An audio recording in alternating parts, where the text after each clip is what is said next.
तो हेलो दोस्तों, मेरा नाम पवन है। मैं आता हूँ मध्य प्रदेश के एक छोटे से गांव से झिलपिपरिया, जहाँ सपनों से ज़्यादा धूल उड़ती है और ज़िंदगी की रफ्तार बैलगाड़ी से भी धीमी होती है। लेकिन सपने बड़े थे इसलिए गांव छोड़ा और अब एक छोटे से रूम में रहता हूँ, जहाँ ना माँ की रोटियाँ हैं ना पापा की डांट, सिर्फ 4 दीवार है जो हर दिन मेरी कहानी सुनाती है।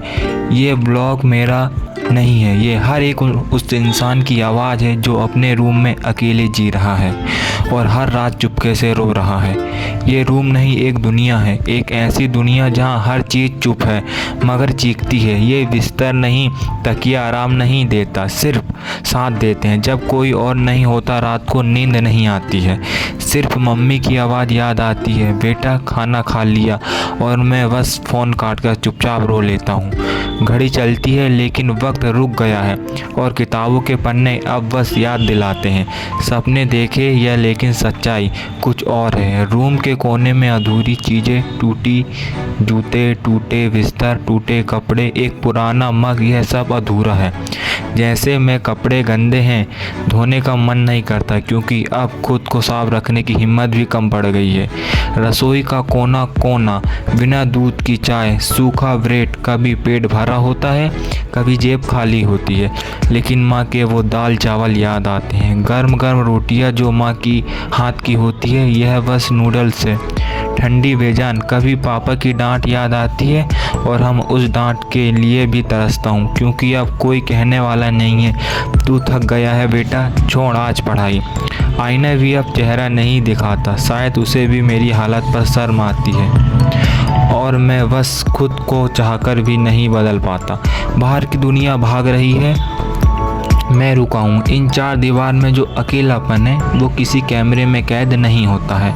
लोग कहते हैं मजबूत बनो, लेकिन कोई ये नहीं पूछता थके तो नहीं हो बेटा, थोड़ा आराम कर लो।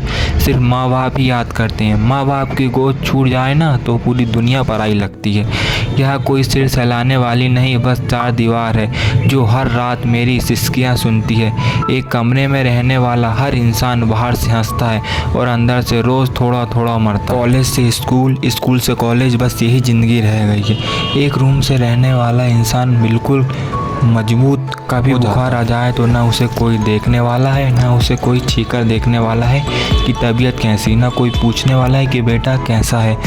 बस खुद की केयर करना पड़ता है। हम भी कभी आए थे कि शहर जाएंगे, ऐश करेंगे, लेकिन यहाँ आकर पता चला कि शहर में ऐश नहीं, बाकी ज़िंदगी ही कुछ और होती है। एक स्टूडेंट लाइफ इतनी कठिन होती है, मुझे आज पता चल रहा है कि घर छोड़ना कितना मुश्किल होता है। भाई, लड़की ही पराई नहीं होती, बेटे भी पराए होते। आज मुझे एहसास हो रहा है।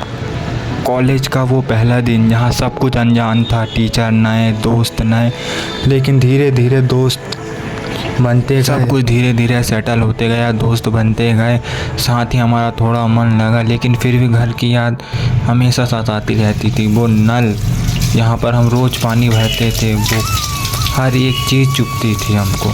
भाई, रूम से रहना कोई आसान नहीं था। एक छोटा सा कमरा था और पूरी ज़िंदगी थी उसमें, बस हमें उसी रूम में 4 साल बिताना था।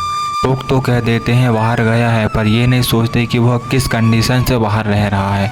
कभी पेट भरा होता तो कभी पेट खाली होता, कभी भूखे सो जाते हैं तो कभी गैस ख़त्म हो जाती है, कभी खाना ख़त्म हो जाता है तो कभी खाना कम पड़ जाता है, कभी मौसम बिगड़ जाता है, कभी कॉलेज जाने की जल्दी होती है।